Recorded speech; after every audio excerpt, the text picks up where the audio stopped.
Welcome to the Scale with Pros podcast with your host, myself, Cody Barton, the number one place to be if you want to build a business beyond yourself.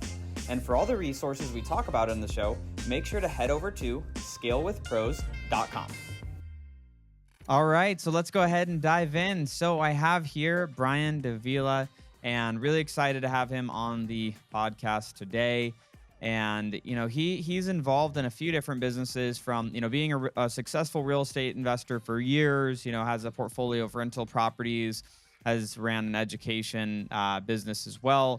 Really, he's had a lot of success in multiple different areas, and has become a friend of mine over the last couple of years. And so excited to have a conversation with you today, Brian, and talk through maybe some of the wins around building teams and the different companies you've had, and hopefully shorten the learning curve for some of the folks listening. But Brian, thanks for coming on. Yeah, thank you for having me on. I had you on my podcast and I got a lot of great feedback, so hopefully I could deliver on yours. Awesome. I'm sure you will. You definitely will. So yeah, so Brian, do you want to kind of just share, over next couple minutes here, just kind of hmm the overview of your story of like, okay, like getting into maybe the first business and to hmm where you are today, and kind of the main focuses, and then we'll kind of dive into some things around building teams. Yeah, so I think I'll just go super quick over it. So didn't have a bunch of experience. I dropped out of high school, so didn't have a lot going for me.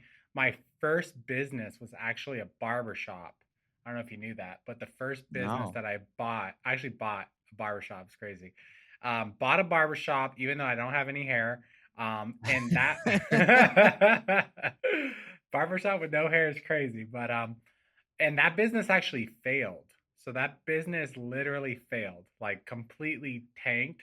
Lost the money. We got evicted from the place that we were leasing. So that was my first intro into businesses and buying businesses and running a team.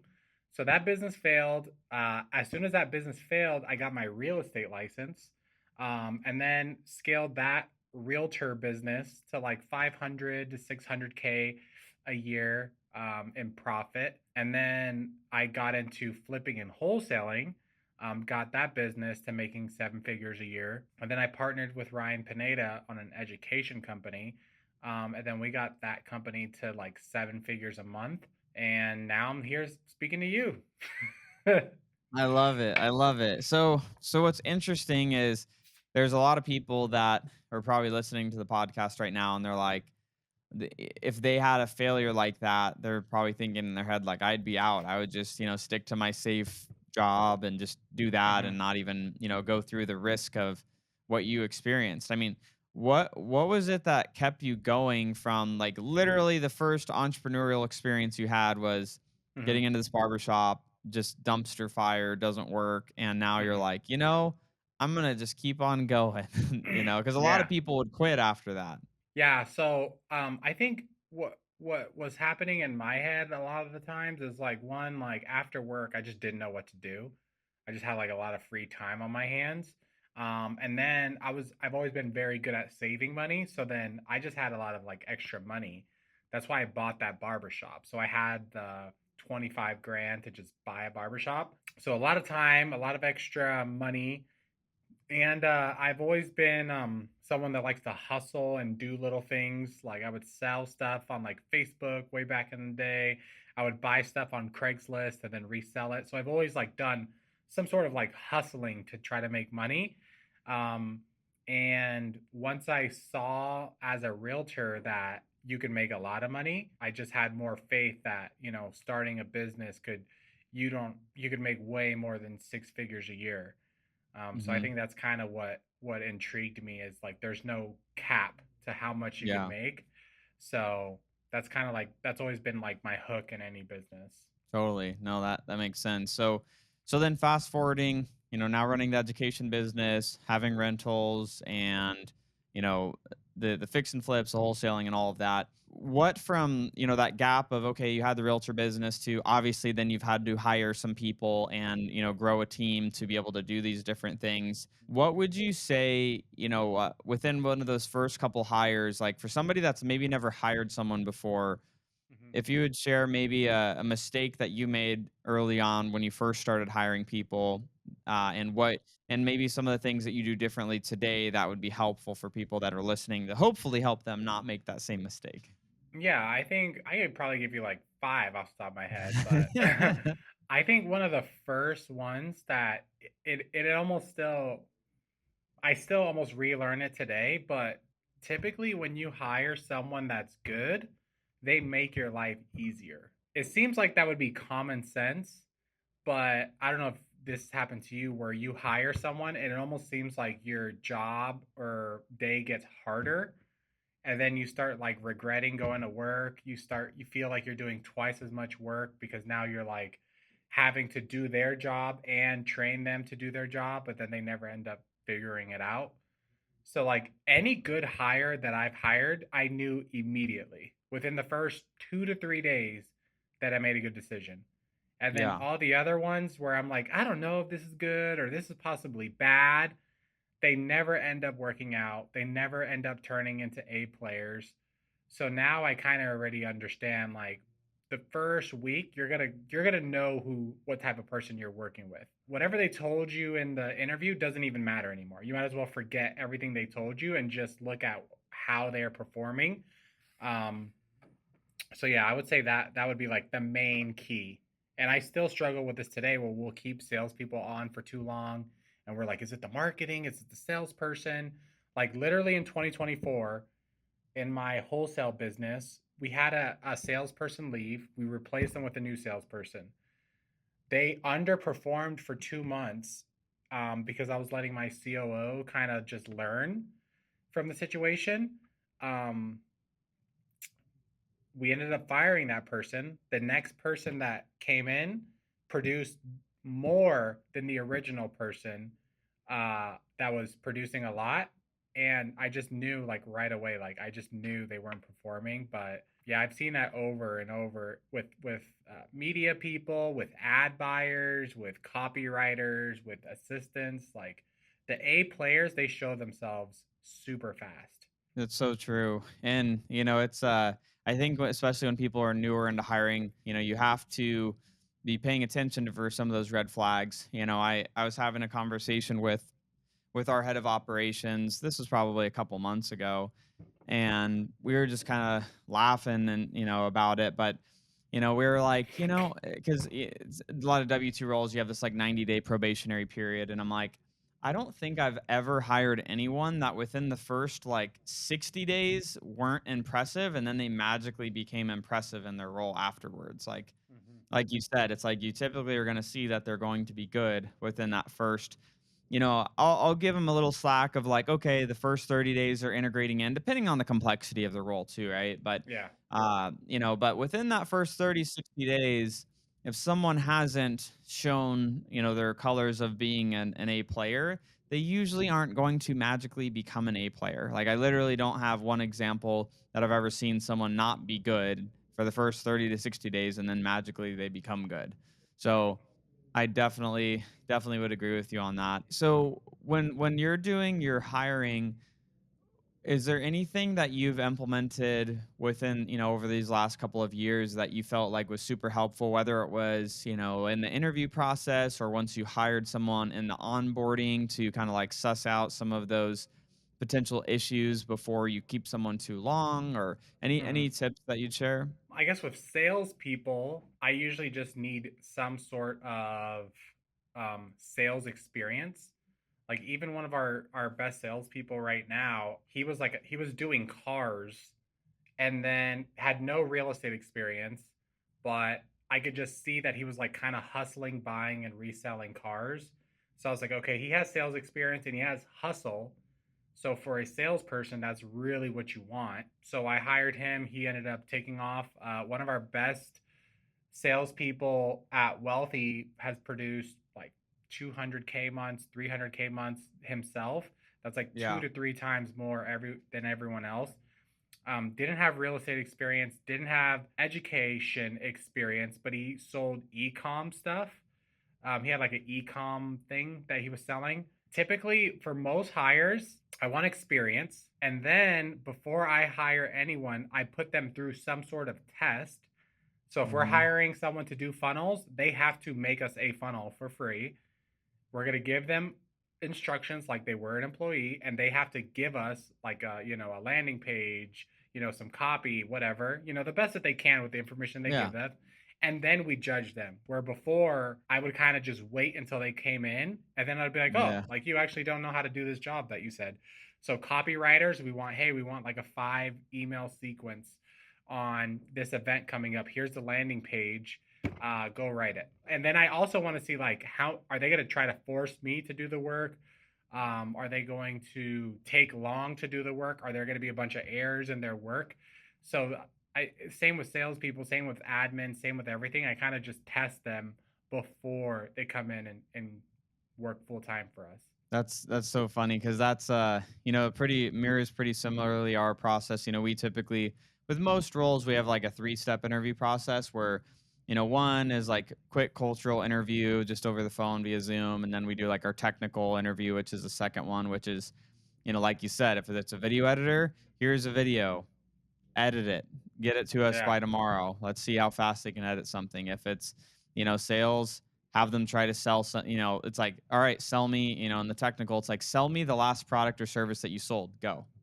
I'm a prospect, So, those are things that we found super helpful too. And it's interesting, so we actually probably about two months ago we hired another staff accountant on our team. And so the interesting thing was our CFO was taking, he had like 3 or 4 in the final interview process, or in the technical interview part of the process, and he had the ones that had higher titles at their previous roles actually failed the technical, and the gal that made it through was technically a lower title but was able to do the technical interview better than the other ones, which was Mm. interesting. That was something that I've realized too, is like, I don't really care about what someone's title was at another company, unless it's like a Fortune 500 company type company, because they're actually, know what they're doing when they're titling people typically. But like a lot of other small businesses, like they'll just throw around titles. Like, so you might be like looking at someone's app and it's like, oh, they were a COO, and it's like, they were just literally like an operations admin assistant for like some ding dongs company that didn't know what he was doing anyway. So, Yeah. those technical interviews are so critical. Couldn't agree Yeah. more on that. We've yet to hire someone that had a leading role in another company and have them work out. They've never worked out. And we've always ended up overpaying for what we ended up getting. So we like now Mm. to like work people up instead of like before we used to go out and hire like a CMO or a chief sales officer or COOs. Like we've done that several times and it rarely ever works out. I think, I mean, most of my experience in teams and hiring that we've done is really around like, manager or director levels. We don't have, I mean, no one's called it in the C-suite besides our CFO. Everyone is like, they're either like a manager of a department or a director of a department at the highest level.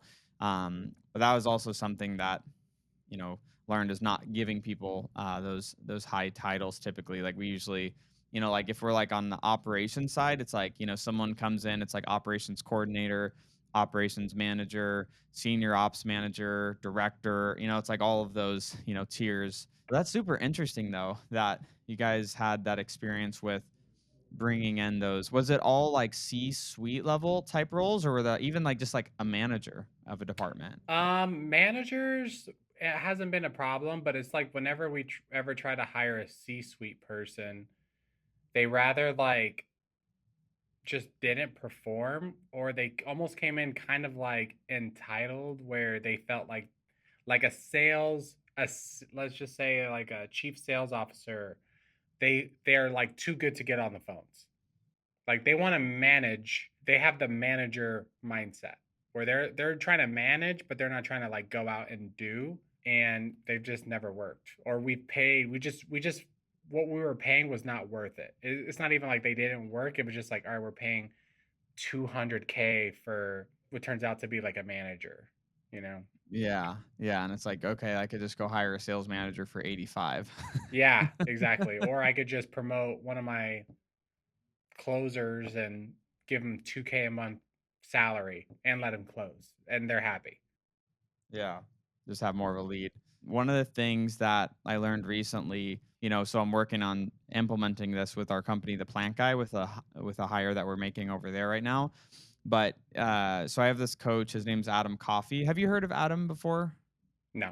So I started coaching with him this summer, but he was like in the private equity space, and he was a CEO of a company called CoolSys, and they acquired and rolled up like 20 something HVAC companies, and they sold it for $1 billion, like, I don't know, 10 years ago or something. One of the things that he was teaching me just around just hiring in general was, I was telling him, I'm like, oh, we're just going to hire like an ops manager or whatever for like some specific role. And he's like, okay, well, how are you, like, who is that person that you're hiring? I'm like, I don't know what you mean by that. Like, we need an ops manager for this specific company, and we're just going to have him manage the ops. And so he went through this process with me. He's like, so I'll just talk about Plant Guy because that's the example. So, but in this role would be more of like a director, not, just like an operations manager. But this this example that he was explaining to me, he's like, the way that he's like, this is what I would do with these companies that I'd roll up and grow.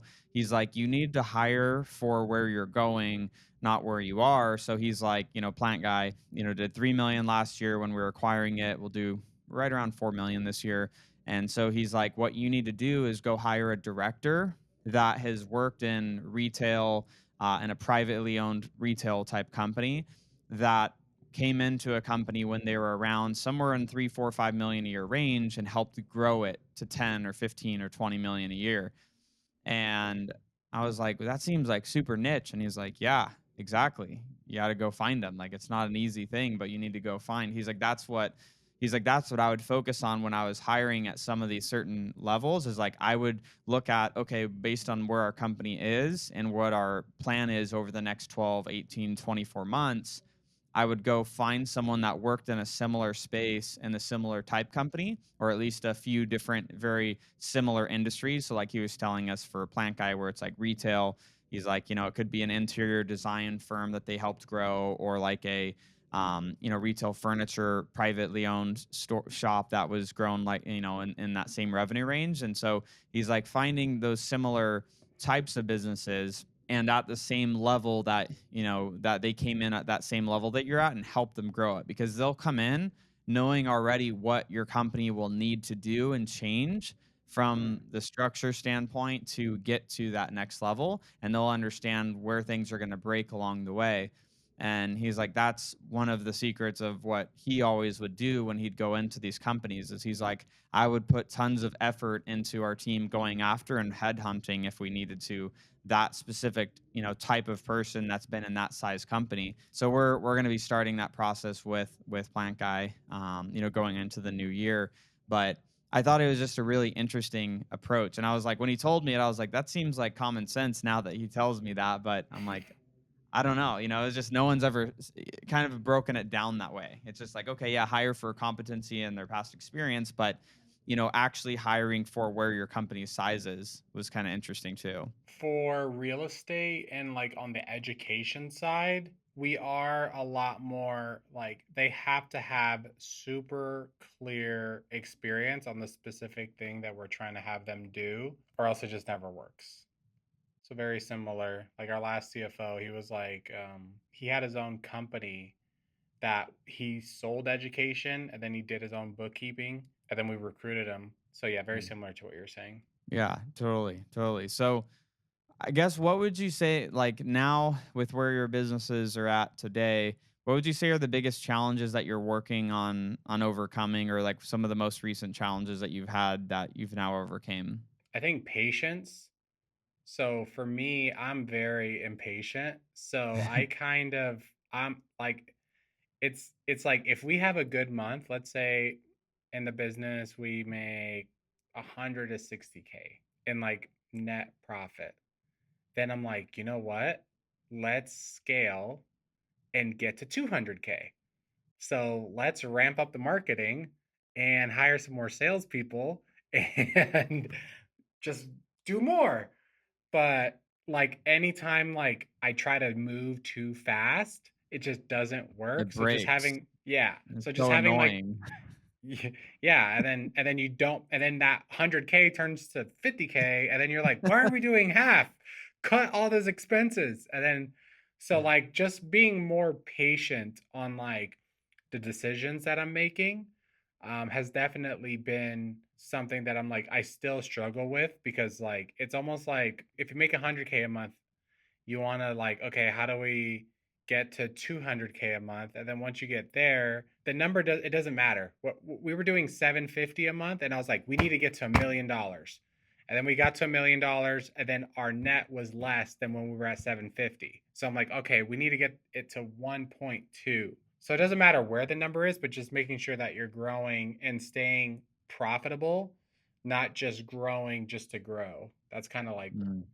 still one of my problems. No, that's definitely a challenge, and like that's always a tricky thing with ads too. Like when you're doing marketing, is like with my Scale with Pros group, like I just started doing ads at the end of like the last few days of September. So we're like 3 weeks into actually running ads, and I'm like, I want to scale the ads faster. I want to spend more Yeah, faster, and like exactly. the team's just like, no, like we can only like do X amount percentage increase every so many days, otherwise, we're gonna have an issue. And I'm like,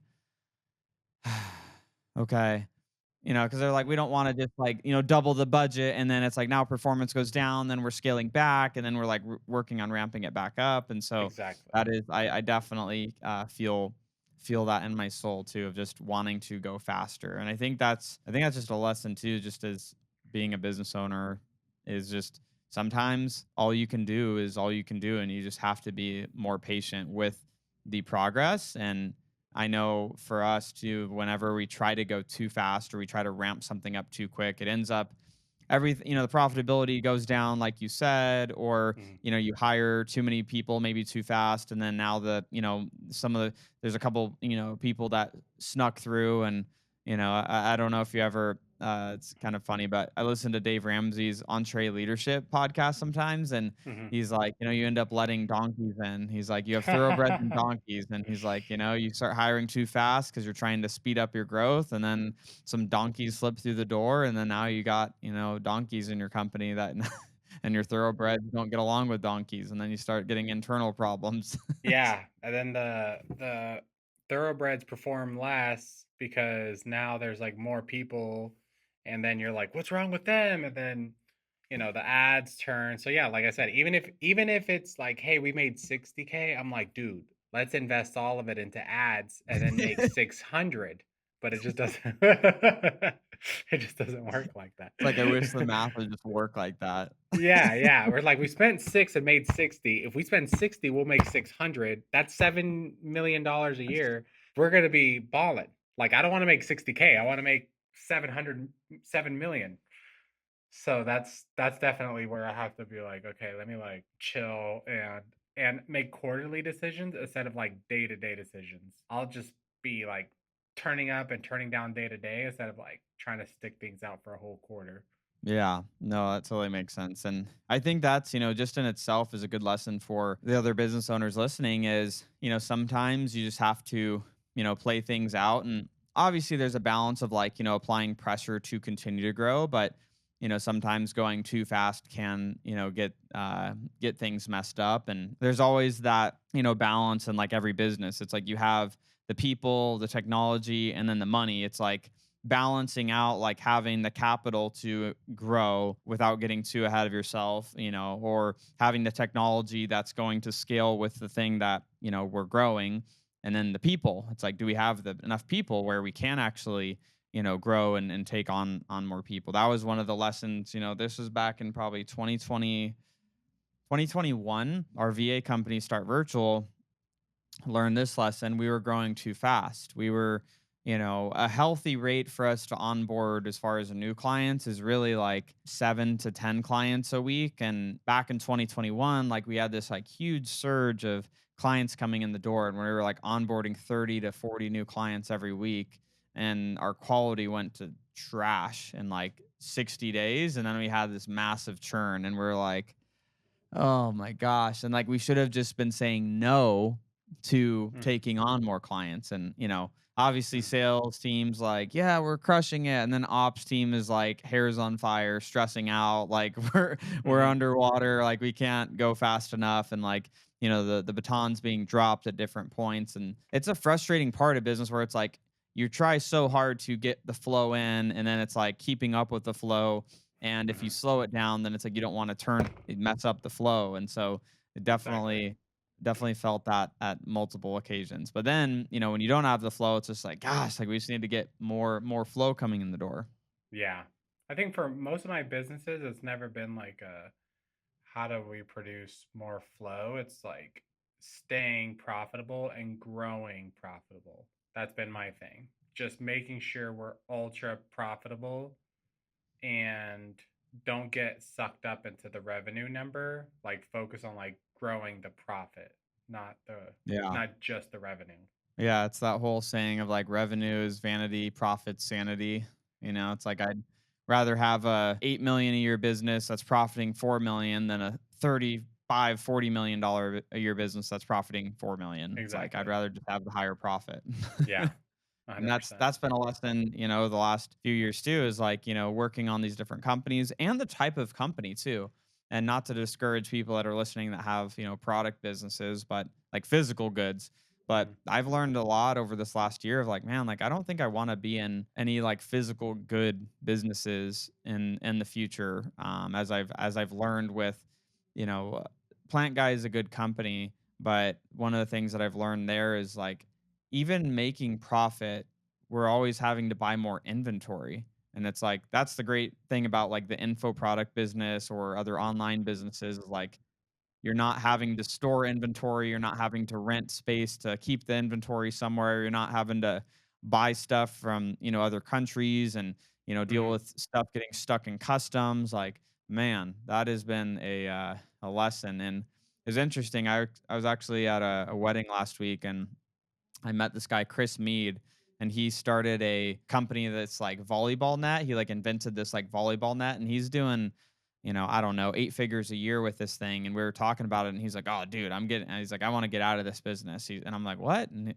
Mhm. we are just sharing that same sentiment on the product. He's like, "Dude," he's like, "I'm making money. I'm making great money, but he's like, I'm buying more inventory just to keep up with demand." And then he's like, I'm pulling that forward. So he's like, I have millions in inventory, but it's like it has to keep going to that. So a little bit of a tangent, but I was just like, man, like the online types of businesses are so much better just from a profitability standpoint. But what are some of the things that you guys do to make sure that you're continuing to scale regardless of what business, profitably? Like, are there certain Mhm. things that you're keeping an eye on or, really paying close attention to on like a daily, weekly, monthly basis? Before, a problem was just simply bookkeeping, where we're waiting till the end of the year to kind of figure out like, okay, what's the true net? Now we have like a CFO, and I hired a bookkeeper on like my personal stuff.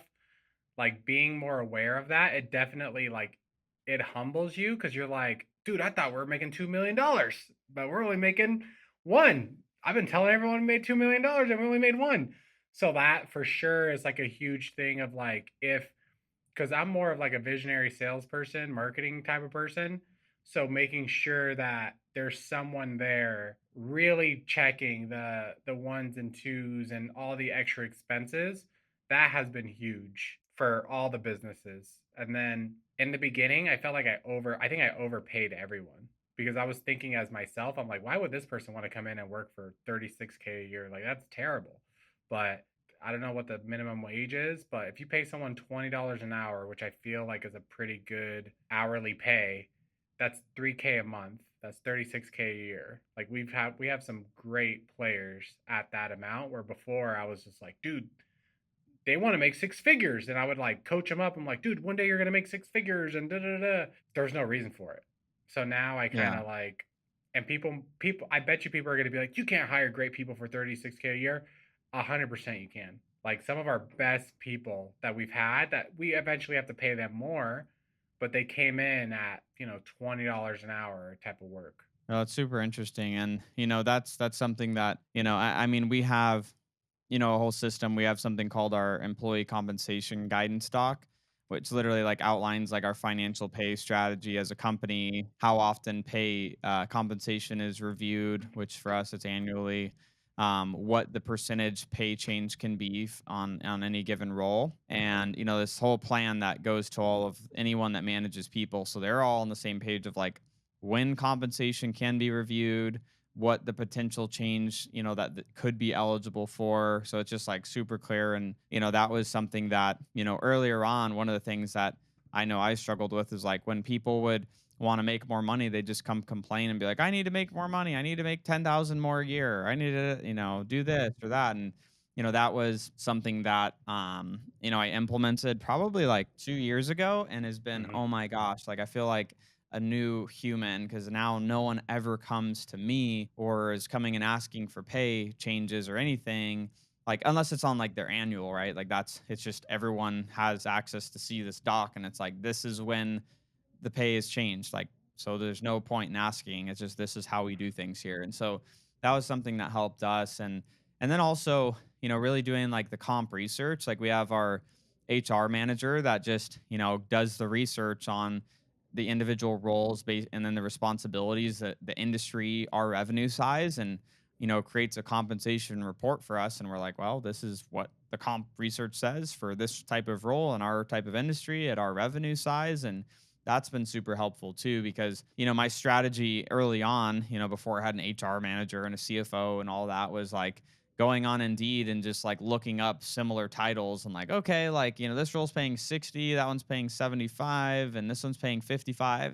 Maybe I'll do like 65. I'll just kind of like shoot, Yeah. shoot Yeah. in In the their middle. middle. And it's like, Yeah. I might be comparing to like a medical company ops manager and then like a construction company's project manager. It's just like there's not very great rhyme or reason behind it. But getting comp right is so significant, and you only feel it as the organization gets bigger because then it becomes such a beast of Yeah. just a mess when it's done wrong, and cleaning it Exactly. up is not fun. Exactly. Yeah, that's what I'm saying. You scale too fast, and then before you know it, you're like, dude, we have $400,000 in salaries. Like, what the hell? Like, What are these people doing around yeah, here? yeah, yeah, yeah. I think also for me too, Alex Hermosi had a video where he was just like, as a business owner, your goal is to pay people as least as much as possible and get the most out of them. That's kind of business. Where before I was just like, I don't know, I was just kind of swinging from the hip. Like, dude, I like Cody. Like, dude, you need to make 100K. How do we get you to make 100K? Instead of Yeah. looking at him, not looking them as like individuals, but like roles. It's like I Yeah, it's just you're need an paying the admin. role. Yeah, it's not the Yeah. individual. Take the person out of it. Like I love Cody. He's great, but this role only makes 50K a year. If Cody wants to do something else, we could move him. But for his current role, for what he produces, that's what he gets paid.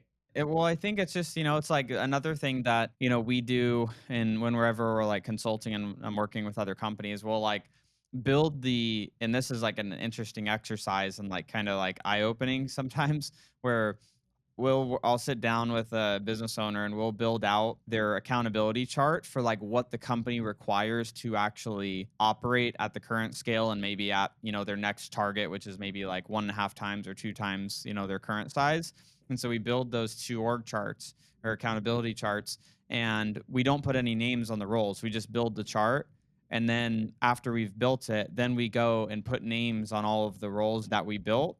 And oftentimes, we end up getting to that, and there ends up being like one or two people that don't even fit on the accountability chart because they're just like have this random person that just really isn't good at doing their job and they don't really have a job. So they like make up some job kind of internally that they're just kind of like Hmm. over here in this area doing some stuff, but they don't really have a real Yeah. purpose that the business actually needs. And it sounds harsh, but part of our job as business owners is the business has to stay in business, and a business to stay in business needs to be profitable. That's a really good exercise for those that are listening too, as far as what does your company actually need to do to function, and then putting the names on after into all of those roles that need to function, and has been super helpful. And sometimes eye-opening for people. So pretty much all my business education's from Alex Hermosi and Layla Hermosi. He was talking about I think it was one of his annual reviews, and he was just like, let's just say you want to start a new thing. Let's just say you want to start sending out cards to your clients, right? He would come up with a new idea, pitch his team on it, and then his team would say, "Hey, we need another person." So then he would go hire another person and to fulfill the new thing that he wanted to do. And then he said every single time he hired more and more people, the productivity of the company never went up. Hiring someone to do stuff is the very last thing that they look at. It's like, no, like who's going to do this that works here, or who's going to do it, or how are we going to do it with our current resources? We're not hiring more people to do XYZ. Like in our education company, there was a time where we're like, dude, we need to run YouTube ads. We're not running YouTube ads. We're only using Facebook ads. So we went and hired like this YouTube specialist. He didn't end up working out. And then we had someone in our company that already worked there that wanted to run ads. We're like, all right, you're going to keep doing your role, and we're going to test you out on YouTube, and you're going to get a percentage of sales. They did it, and it worked. And we could have saved 4 months and all the money and all the training and on the onboarding if instead of looking on like, who do we need to go hire? Who here is going to take on this project and figure it out? And also just that type of stuff to small business people, I don't know if it's as relevant, but like once you get up to like 7 figures or more a month, the team can start to get so fat and complacent where they're like, oh, well, I can't, and it also depends on the leadership you have in place, like who's telling Yeah. you this, but like not falling for, oh, we just need to bring in more bodies. Like that's not always the solution. It's looking at, like you said, it's like, okay, well, what is the current team doing? And like one of the things that, our team does on like a quarterly basis is we do like an activity inventory audit, like the whole team. And during that audit, we could identify, usually it's like there's certain things people are doing that one, they could use AI to do faster, more efficiently, or two, they could be delegating to another team member, maybe that they're managing to help them do that to free up more of their time. Or it could be outsourced because it's just like there's certain like small tasks that you could just outsource for like a super affordable rate to another company, whether it's like a VA company or some other agency. Do you guys measure at all, like, the revenue per team member per year, like, on an annualized basis at all? No, I wish we So did that's though. something that you should have your CFO track that. We have our CFO, keep us reporting on that. So I learned that, probably a couple of years ago, and you can kinda start to it's an indicator to help see, like, a team efficiency. And so different companies have different kind of, like, overall numbers for this, but the general rule of thumb is like between 250,000 to 500,000 a year per team member is kind of the general rule of thumb. Obviously, certain businesses are going to vary a bit. That gives you an idea of like you're in a healthy range. Like if you're under 250 a year per team member, that kind of is like an indicator of like our team isn't being as efficient as it needs to be, or we're maybe overstaffed. Or if we're like at around 500,000 or a little over a year, that can be a flag that could be thrown up of like, are we maybe a little bit understaffed? Doesn't mean we're going to go just hire, but it means we're going to like investigate, like, are we just being really efficient with the team members we have? Have we done a good job integrating, technology and other automations and other tools that are helping us be more profitable with less people? But that is one of the KPIs that we look at on a monthly basis, seeing like trending up as far as, revenue per team member per year to help us understand whether we just need to be more efficient or, okay, no, maybe we do need to actually hire more people.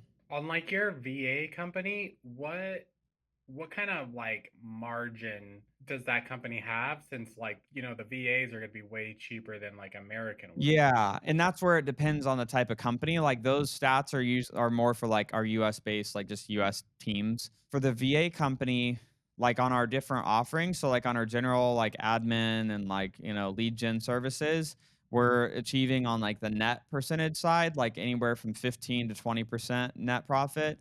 Hmm. Bookkeeping is a lot higher. Like we're at, typically it floats between like 28 to 32, 33% net profit on the bookkeeping side. So that, I mean, that's our most profitable offer over there. Got it. And then like with the VA company, do you have VAs just managing that whole company, or you have like Americans and Americans are managing the VAs? We have two Americans that work in the company. One that's works as our operations manager over our bookkeeping department, and then we have one U.S. based onboarding account specialist that like oversees the onboarding experience for the clients. But otherwise, everyone else is in the Philippines. Did you feel like you needed an American to do the onboarding? Honestly, no, but it's, she was one of the first hires we had. And so it's like, she does now more than that, where she does, you know, she helps with onboarding, but she also then is over like account management, checking in on current clients. So she does Mm. a little bit more than just onboarding now. But if I went back 4 years, I'd probably just have it be, a Philippines onboarder and just have an account manager. I like having that US account manager just because, usually if there's irate customers at any point, they usually like to talk to an American versus talking to someone in the Philippines, is something that we've realized. But otherwise, yeah, we just have the two US based team members that serve that company full time. Fractionally, like our CFO, like, runs the financials for that company. But he doesn't work in that company full time. Yeah, because I was thinking about just implementing more VAs because I was even, I have a few Airbnbs, and I don't know if you've ever dealt with Airbnb, but whenever you talk to Airbnb, those people are definitely not in the United States, like Yeah, yeah, yeah, for yeah. sure. They're like in India or something like that. So I Hmm. remember I was on the phone with them and I was like, dude, I can't believe Airbnb has freaking virtual assistants that are like speaking to me right now. Like I was all pissed. And then I was like, oh, like I'm just completely guessing.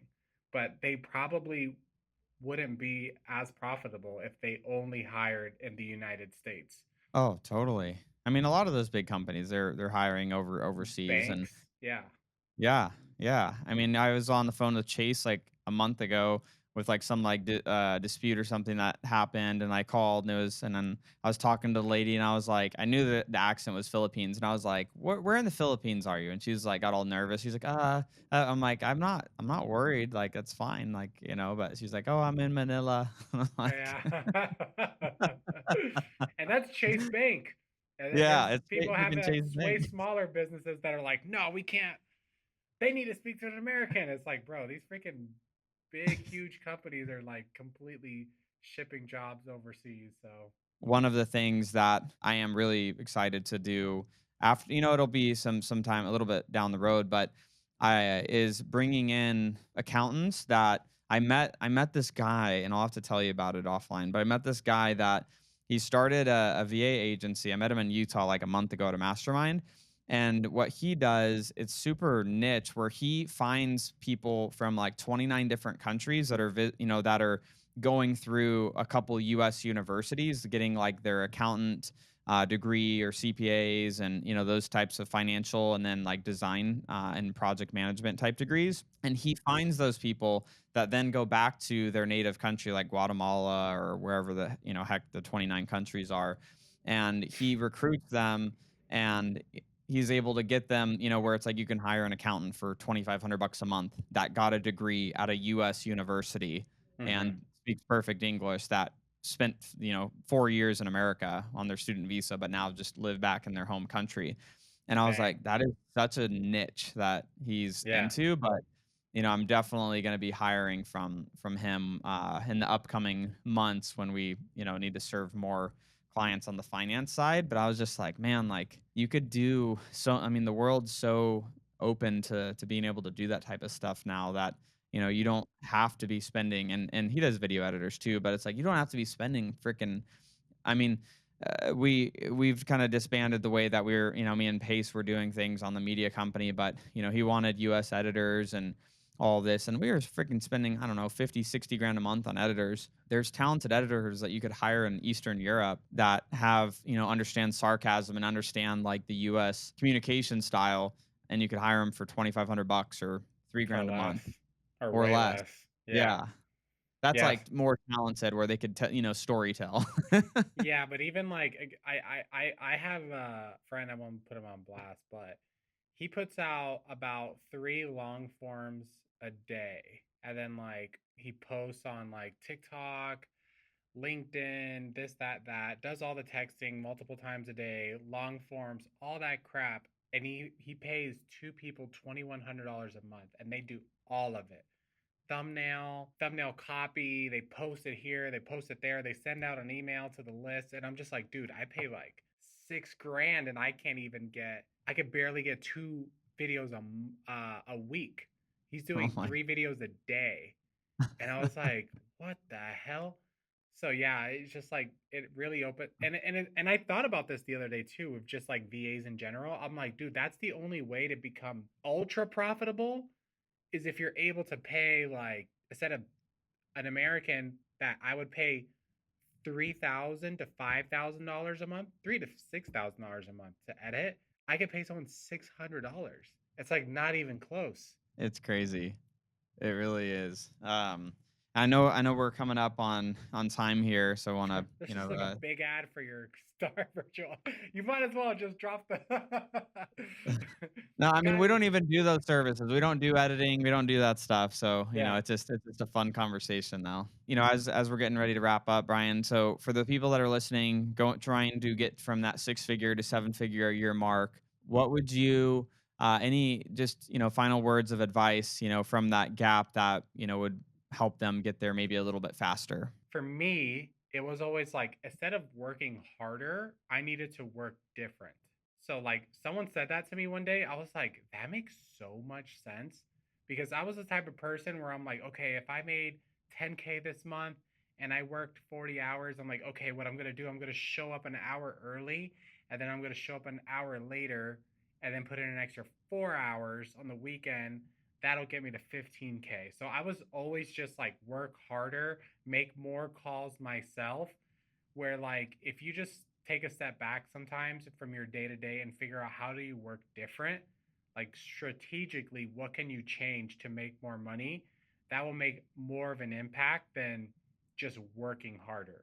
That was always my problem, and now I'm even doing something in one of my businesses where I'm having like someone else invest the marketing, and then paying them a return on like if it works, versus like me just like spending my money. So there's always just like different things that you can come up with that I think help get from 6 figure to 7 figures. It's usually not just working harder, where I feel like my first 5 years as an entrepreneur, I was just like, dude, I got to work more. I got to work harder. I got to put in more hours. But that's not always the case. Yeah, so it's creating the leverage and like spending instead of just working harder, working more on the things that create a higher return on the time that you're spending, not just putting in hours just to put in hours. I mean, I did that same thing, but knowing what I know now, it's just like, just working harder is not the answer. It's like, what is the return on the things that you are doing to create the results that you want? So I love that. So as we wrap up, Brian, where do you want people to find you? I know you have an awesome podcast where you're putting out, multiple episodes a week. Maybe if you want to share that, obviously we'll get that in the show notes. But anywhere else that you'd want people to come to find you? Yeah, I think only thing, you can go to Instagram, the Brian Davila, and if you want to go watch my podcast, I had Cody on. It was a freaking sick podcast. He told everyone how much he made. It was freaking. The only time I've ever talked about that on a live anywhere. It's so funny. I do that with all the guests. Like I want to try to get Layla and Alex on my podcast since they live in Vegas, and that's like I swear if I do, I'm coming straight out the gate. Like, Alex, how much money do you make? Like, straight up. That's amazing. I love it. Well, awesome. Well, Brian, thank you so much for hanging out with us. And for everyone else, we'll have Brian's info in the show notes. With that being said, we'll see you guys in the next episode.